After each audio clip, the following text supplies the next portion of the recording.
ఇంకే సారీ. నీ బండి కొద్దిగా యాక్సిడెంట్ అయిపోయింది. అది ఫ్లవర్స్ కట్టారు. ఆ, అదే పెళ్ళికొడుకు ఆ కారు మీద వెళ్తారు కదా అని చెప్పేసి ఫ్లవర్ కట్టించింది ఆశు. అదేమైందంటే డివైడర్కి కనిపించలేదు, ఫ్రంట్ని కట్టేశారన్నమాట. రోడ్డు కూడా కనిపించదు, ఆఖరికి ఆ అంకులు సగం తీసేశారు ఫ్రంట్ది.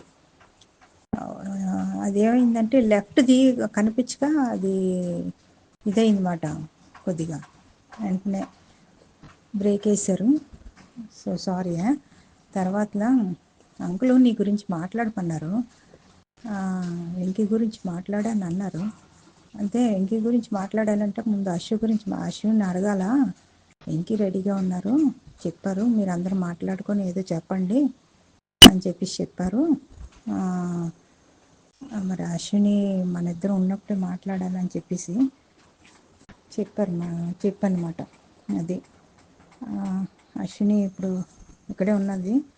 అది ఫ్లాట్ ఇచ్చేలేక మా అది వేస్ట్ అయిపోతుంది కదా. సరే, అది నీ డిసిషను, నేను చెప్పకూడదు. అద్దె వస్తుంది కదా, అనవసరంగా వేస్ట్ అవుతుంది కదా డబ్బులు. అందుకోసమే ఆ చని మీద నీకు చెప్పాల్సి వచ్చింది ఈ ఫ్లాట్కి. తర్వాతలా ఇంకేంటంటే, నువ్వు ఎప్పుడు వస్తున్నావు అమ్మా? ఒకసారి వస్తే అంకుల్ దగ్గర తీసుకెళ్దామని వైజాగ్.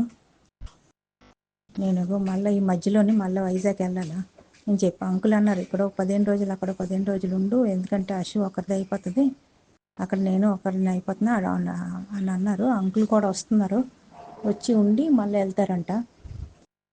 సో నేను అక్కడికి వెళ్ళి మన సామాన్లు అన్నీ ఉన్నాయి కదా, పని ఆవిడ ఉన్నారు, వాచ్మెన్ ఉన్నారు, ఇవన్నీ చూసుకొని వస్తుంది తను. అదనమాట. కారు కొద్దిగా యాక్సిడెంట్ అయ్యిందమ్మా, సారీ, వెరీ సారీ. అదే అశు బాధపడ్డది, తీసుకెళ్ళినప్పుడు జాగ్రత్తగా అప్పచెప్పాలి కదా అని తిట్టింది నన్ను.